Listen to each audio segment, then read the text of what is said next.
اور پچھلی سیٹ کا دروازہ کھول کر اس کے چھوٹے دونوں بھائی گاڑی سے اتر رہے تھے۔ اب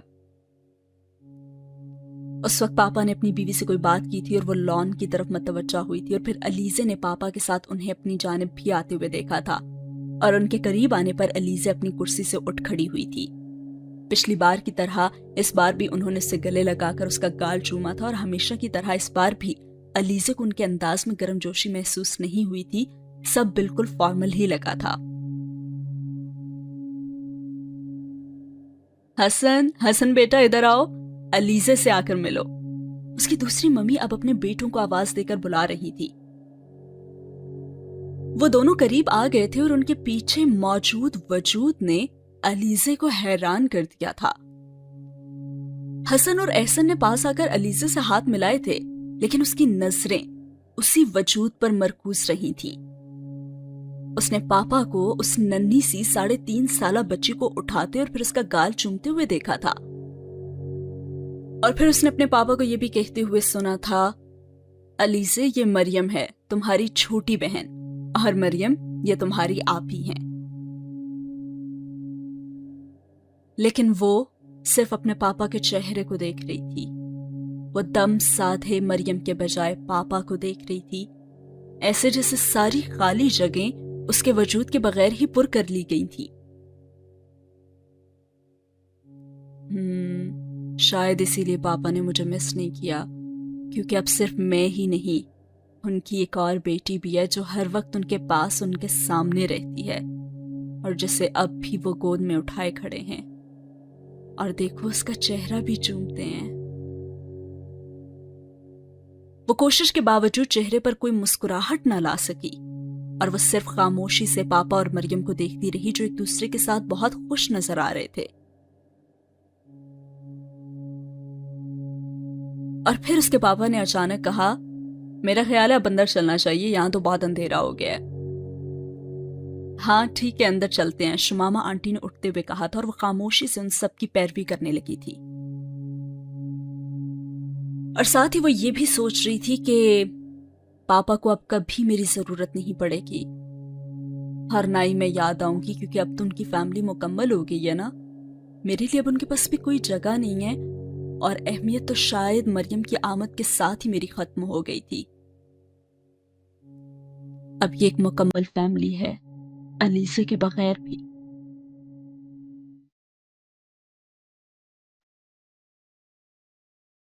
اس نے اپنے آگے چلتے ہوئے پاپا، اپنی دوسری ممی، حسن، احسن اور مریم کو دیکھتے ہوئے سوچا تھا،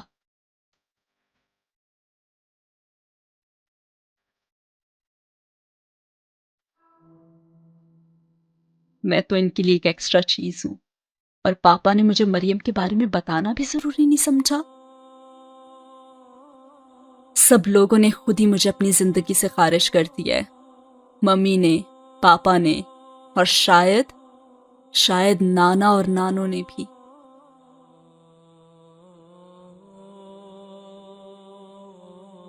اور اب اس کی افسردگی میں کچھ اور اضافہ ہوا تھا۔ دیکھو تو میرے یہاں آنے سے کسی کو کوئی فرق ہی نہیں پڑا، سب اپنے اپنے کاموں میں مصروف ہیں، اور پھر پاپا کو مجھے یہاں بلانے کی آخر ضرورت ہی کیا تھی؟ کیا یہ کافی نہیں تھا کہ وہ فون پر ہی مجھے جانے سے پہلے خدا حافظ کہہ دیتے؟ اور اب وہ رنجیدہ ہو رہی تھی۔ اس رات وہ بہت دیر تک جاگتی رہی تھی، اور شاید یہی وجہ تھی کہ اگلے دن وہ بہت دیر سے اٹھی تھی۔ لیکن اس کے باوجود جب وہ اپنے کمرے سے باہر آئی تو ابھی تک کوئی بیدار ہوا ہی نہیں تھا۔ وہ لاؤنج میں ٹی وی آن کر کے بیٹھ گئی۔ دوپہر کو لنچ کرتے ہوئے پاپا نے اس سے کہا تھا، علیزے آج ہم شام کو تمہیں سیر کروانے کے لیے لے جائیں گے، تم کل سے گھر پر ہی ہو تو آج تمہیں 1-2 جگہوں پر لے کے جائیں گے۔ اچھا یہ بتاؤ تم کہاں جانا چاہتی ہو؟ انہوں نے بات کرتے کرتے اچانک اس سے پوچھ لیا تھا، اور اس نے کہا، کہیں بھی جہاں آپ لے کے جانا چاہیں، اس نے دیکھتے ہوئے کہا تھا۔ اچھا تو ٹھیک ہے، پھر شام کو تیار رہنا، ہم سب باہر چلیں گے، انہوں نے کہا تھا، اور اس کا دل چاہا کہ وہ ان سے کہے کہ وہ سب کے ساتھ نہیں، صرف اکیلے ان کے ساتھ باہر جانا چاہتی ہے، ان کے ساتھ باتیں کرنا چاہتی ہے، اور ان سے بہت سے سوال پوچھنا چاہتی ہے، مگر اس نے خاموشی سے سر جھکا دیا تھا۔ اور شام کو پاپا، غزالہ آنٹی، حسن، احسن اور مریم کے ساتھ گاڑی کی پچھلی سیٹ پر وہ بیٹھی بے حد ناخوش تھی۔ ایسا کرتے ہیں کہ پہلے کلفٹن چلتے ہیں، پھر کسی ریسٹورانٹ میں ڈنر کریں گے اور اس کے بعد جہاں الیزے چاہے گی وہاں جائیں گے۔ پاپا نے گاڑی ڈرائیو کرتے ہوئے پروگرام طے کیا تھا۔ ارے پاپا آپ جہاں مرضی لے جائیں، کوئی مسئلہ نہیں ہے۔ اس نے پھر بات انہی کی مرضی پہ چھوڑ دی تھی۔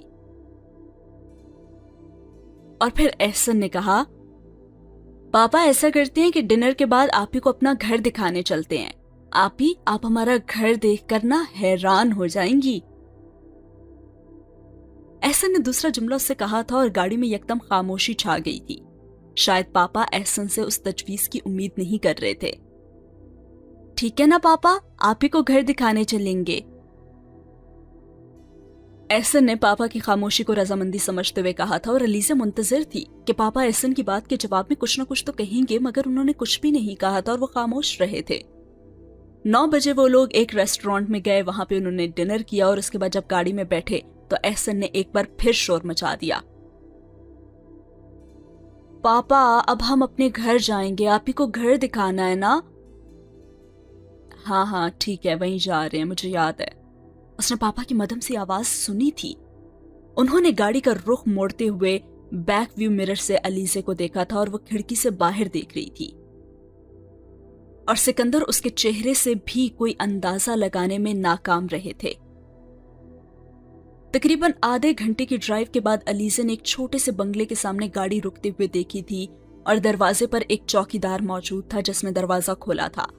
سکندر گاڑی کو اندر پورچ میں لے گئے اور بنگلے کی بیرونی لائٹس آن تھی اور ان لائٹس کی روشنی میں پورچ اور لان میں پڑا ہوا تعمیراتی سامان نظر آ رہا تھا۔ سکندر نے چوکیدار کو اندرونی دروازہ کھولنے کے لیے کہا تھا۔ الیزے، حسن اور احسن کے ساتھ اب گاڑی سے نکل آئی تھی،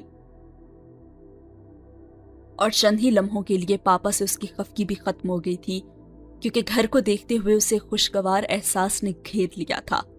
اس کے باپ کا پاکستان میں ہونے کا یہ مطلب تھا کہ وہ ان کے پاس مستقل طور پر رہ سکتی تھی، اور احسن اسے بڑے جوش والے انداز میں کمرے دکھا رہا تھا اور سکندر اور غزالہ لاؤنج میں چوکیدار کے ساتھ باتوں میں مصروف ہو گئے تھے، شاید وہ انہیں کچھ ہدایات دے رہے تھے۔ اور دکھاتے دکھاتے کمرے کی طرف اسے لے گیا اور کہنے لگا، یہ پاپا اور ممی کا کمرہ ہے۔ اس نے کمرے کا دروازہ کھولتے ہوئے الیزا سے کہا تھا اور اس نے کچھ دلچسپی ظاہر کرتے ہوئے خالی کمرے میں جھانکا بھی تھا۔ احسن نے آگے بڑھ کر لائٹ آن کر دی تھی اور چند لمحوں تک اس کمرے میں رہنے کے بعد وہ ان کے ساتھ باہر نکل آئی تھی۔ اور یہ جو ساتھ والا کمرہ ہے یہ مریم کا ہے۔ احسن نے ایک اور کمرے کا دروازہ کھول کر لائٹ آن کی تھی اور اس پر الیزے نے اندر جانے کے بجائے باہر سے ہی جھانکنے پر اکتفا کیا تھا۔ اور آپ کو پتہ ہے یہ سامنے والا کمرہ گیسٹ روم ہے۔ وہ اب اسے ایک اور کمرہ دکھا رہا تھا اور شاید الیزے اس چیز کا انتظار کر رہی تھی کہ کب وہ کہے گا کہ یہ الیزے آپی کا کمرہ ہے، اور پھر وہ یکدم پرجوش نظر آنے لگا اور کہنے لگا، اب آئیں اوپر چلتے ہیں اور میں آپ کو اپنا بیڈ روم دکھاتا ہوں۔ تبھی حسن منمنایا اور کہنے لگا، اور میرا بیڈ روم نہیں دکھاؤ گے تم؟ ہاں تمہارا بھی دکھاؤں گا۔ اس نے الیزے کے ساتھ سیڑھیاں چڑھتے ہوئے حسن کو چمکارا تھا۔ اوپر آنے کے بعد احسن نے کمرے کا دروازہ کھولتے ہوئے کہا، یہ دیکھیں، یہ اس گھر کا سب سے خوبصورت بیڈ روم ہے، یعنی کہ میرا بیڈ روم۔ الیزا سرسری طور سے کمرے کا جائزہ لیتے ہوئے صرف بے دلی سے مسکرائی ہی تھی۔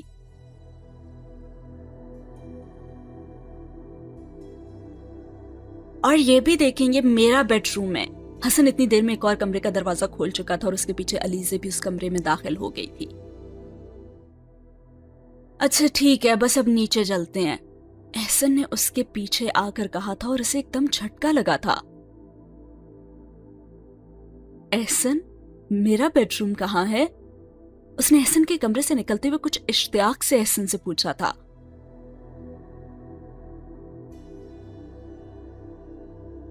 آپ کا بیڈ روم؟ اس کی بات پر حیران ہوا تھا۔ مگر آپ تو ہمارے ساتھ نہیں رہتی نا؟ اس نے الیزے سے کہا تھا۔ تو اس گھر میں بس اتنے ہی بیڈ رومز ہیں؟ اب الیزے کے چہرے کا رنگ زرد ہو گیا تھا۔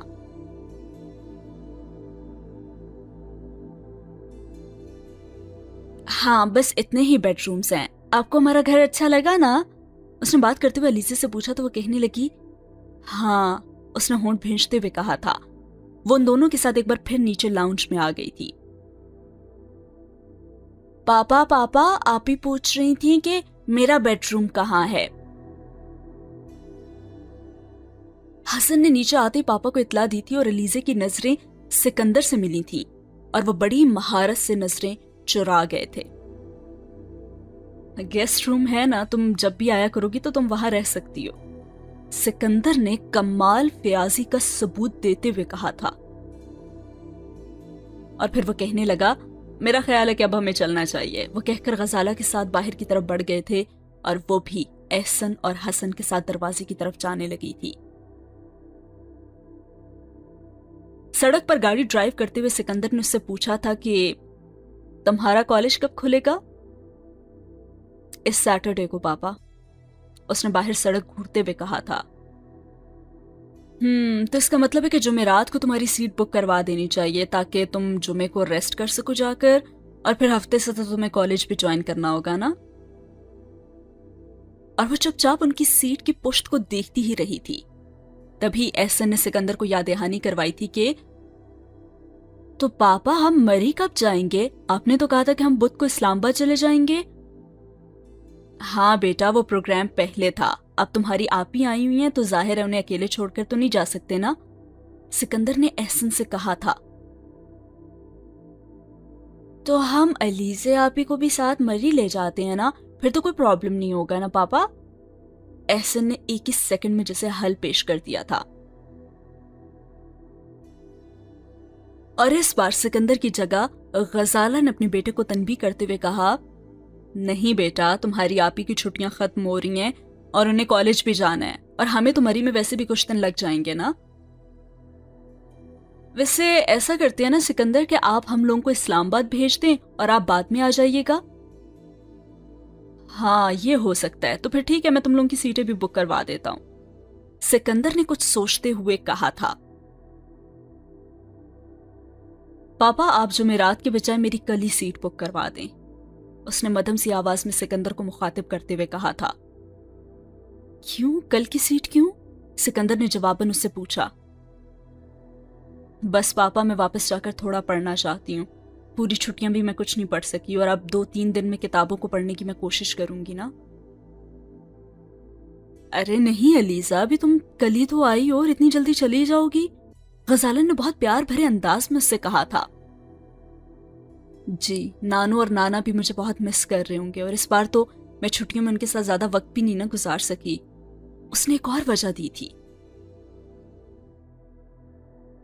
ٹھیک ہے، اگر تم ایسے ہی مناسب سمجھتی ہو تو ایسے ہی کر لیتے ہیں۔ اب کی بار اس نے پاپا کو یہ کہتے سنا تھا اور انہوں نے اسے روکنے کی کوشش بالکل نہیں کی تھی۔ اس نے آنکھوں میں اترنے والی نمی کو ہونٹ بھینچ کر ضبط کیا تھا۔ پھر کل شام کی سیٹ بک کروا دیتا ہوں میں تمہاری۔ اور اگلی ہی شام ایئرپورٹ کے لیے روانہ ہوتے ہوئے اس کے پاپا نے اسے ایک بیگ تھما دیا تھا اور کہا تھا اس میں تمہارے لیے کچھ چیزیں ہیں، میں نے اور تمہاری آنٹی نے خریدی تھی۔ اور اس نے بجھے دل سے بیگ تھام لیا تھا اور اس کا دل چاہا تھا کہ وہ ان سے کہے مجھے صرف چیزوں کی ضرورت نہیں ہے۔ وہ کہنا چاہتی تھی لیکن اس نے پھر اپنے پاپا کو کہتے سنا لاہور پہنچتے مجھے فون کر دینا، ٹھیک ہے؟ اور غزالہ نے آگے بڑھ کر ہمیشہ کی طرح اسے گلے لگا کر چوما تھا۔ ٹیک کیئر بیٹا، انہوں نے اس سے علیحدہ ہوتے ہوئے کہا تھا اور وہ خاموشی سے گاڑی میں بیٹھ گئی۔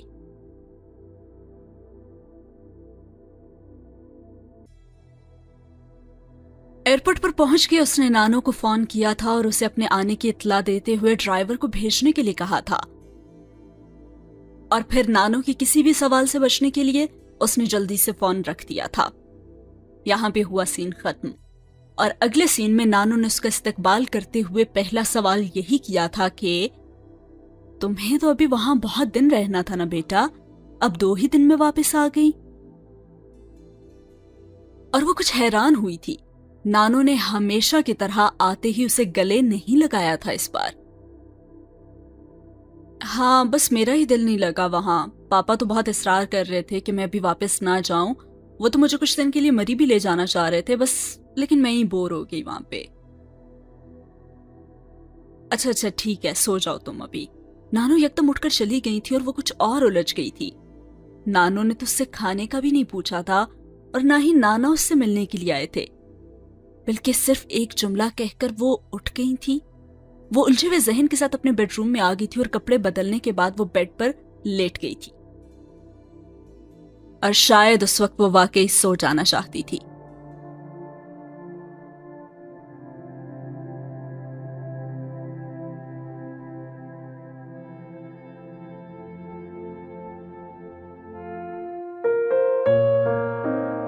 اور پھر اگلے دن صبح جب وہ کچن میں آئی تو اس وقت 10 بج رہے تھے اور نانو اس وقت خانسامہ کو کچھ ہدایات دے رہی تھی۔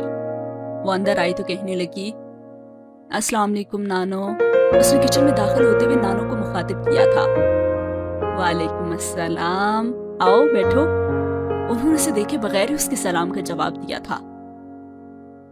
نانا کہاں ہے نانو؟ رات تو میں ان سے مل ہی نہیں سکی، اس نے ان سے پوچھا تھا۔ کسی کام سے باہر گئے ہیں کیا؟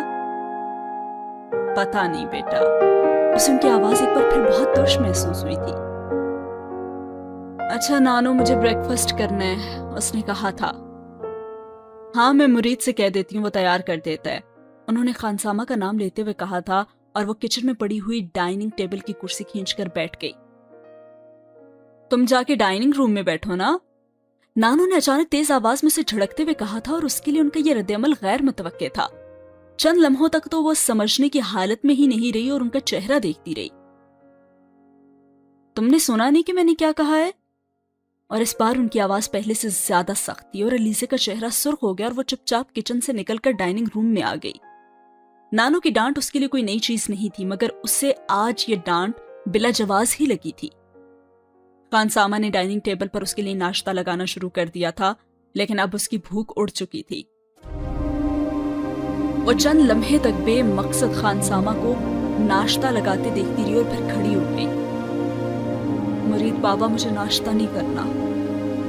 کیوں علیزہ بی بی، کیا ہوا؟ خانسامہ نے کچھ حیران ہو کر پوچھا تھا۔ بس مجھے بھوک نہیں ہے۔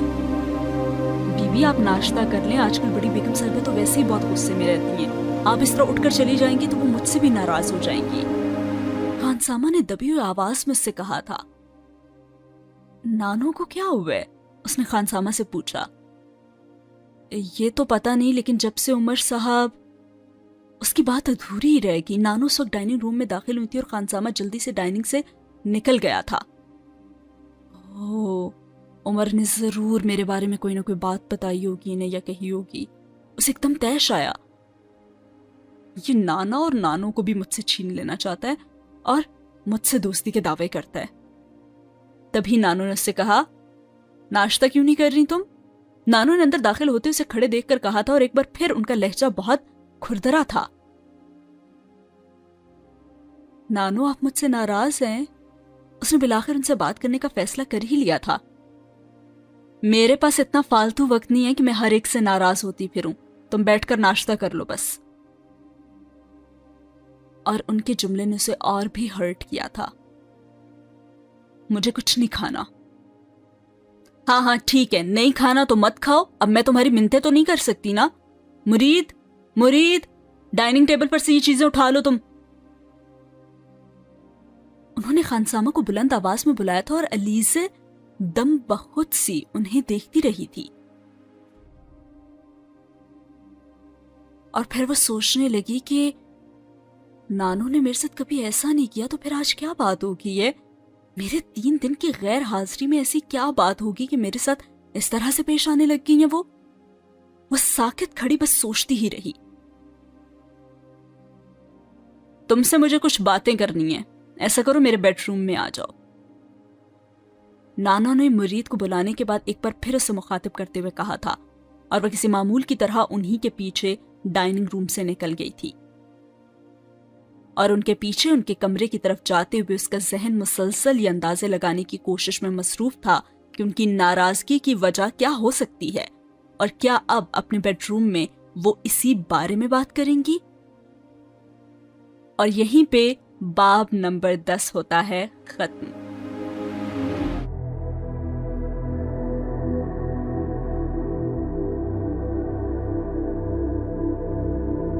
بڑھتے ہیں باب 11 کی طرف۔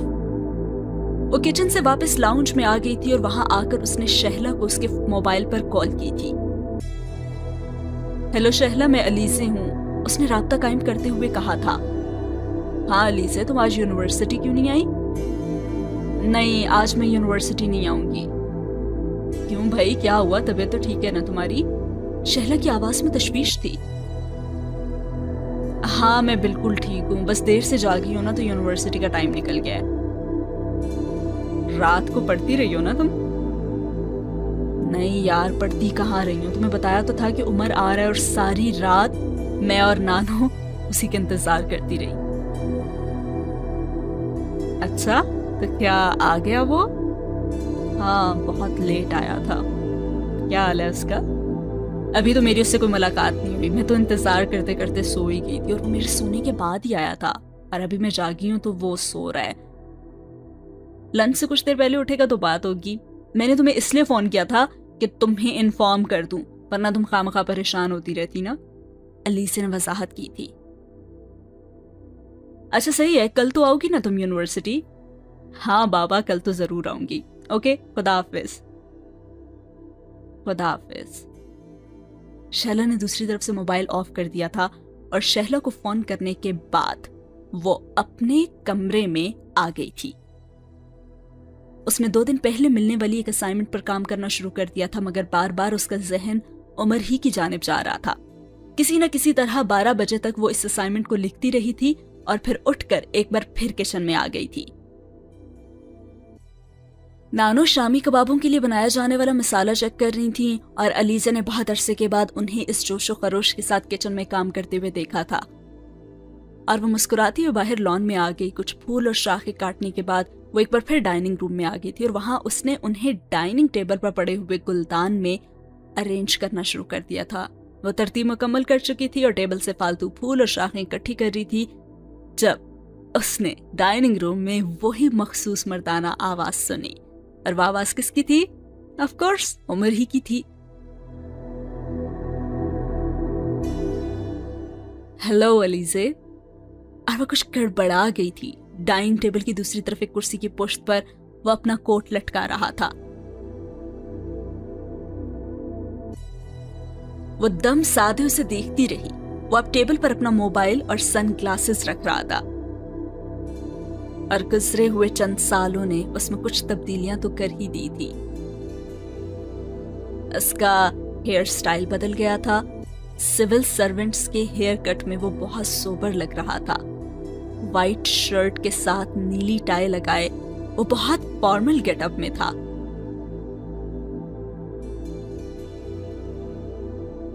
کیسی ہو تم؟ وہ ایک بار پھر اس کی طرف متوجہ ہو چکا تھا اور علیزہ نے اس کے چہرے پر بہت مدھم سی مسکراہٹ دیکھی تھی۔ میں ٹھیک ہوں، آپ کیسے ہیں؟ علیزہ نے گہری سانس لیتے ہوئے سے پوچھا تھا، اور وہ ایک بار پھر جواباً مسکرایا۔ Perfectly all right. اچھا گرینی کہاں ہے؟ اس نے اس کے سوال کا جواب دیتے ہی پوچھا تھا۔ وہ کچن میں ہے، اور کچھ بھی کہے بغیر کچن کی طرف وہ چلا گیا۔ تو کیا اسے مجھ سے صرف اتنی بات کرنی تھی؟ علیزہ نے ٹیبل پر سے شاخیں اٹھاتے ہوئے سوچا تھا، اور کچن میں سے اس کی آواز بار بار آ رہی تھی اور وہ شاخیں اور پھول لے کر اپنے کمرے میں چلی گئی تھی۔ جب وہ واپس ڈائننگ میں آئی تو وہ ٹیبل پر بیٹھا نیوز پیپر دیکھ رہا تھا۔ اس کے وہاں آنے پر بھی وہ اس کی طرف متوجہ نہیں ہوا تھا، اور علیزہ کی سمجھ میں نہیں آ رہا تھا کہ وہ کیا کرے، وہاں رکے یا پھر کچن میں چلے جائے۔ اور چند سیکنڈز وہ اسی شش و پنچ میں رہی تھی اور پھر کچن کی طرف بڑھ گئی تھی۔ اس وقت نانو کچن سے باہر نکل رہی تھی۔ کہاں جا رہی ہو؟ میں نے مرید سے کہہ دیا کہ وہ کھانا لگا دے، تم آ جاؤ میرے ساتھ۔ انہوں نے اسے آتے دیکھا تو کہا، اور وہ ایک بار پھر ان کے ساتھ واپس ڈائننگ میں آ گئی تھی۔ اس پر عمر جہانگیر ان کی طرف متوجہ نہیں ہوا تھا، اور اس نے نیوز پیپر کو بند کر کے ایک طرف ٹیبل پر رکھ دیا تھا اور وہ نانو کے ساتھ ٹیبل پر آ کر بیٹھ گئی تھی۔ ہاں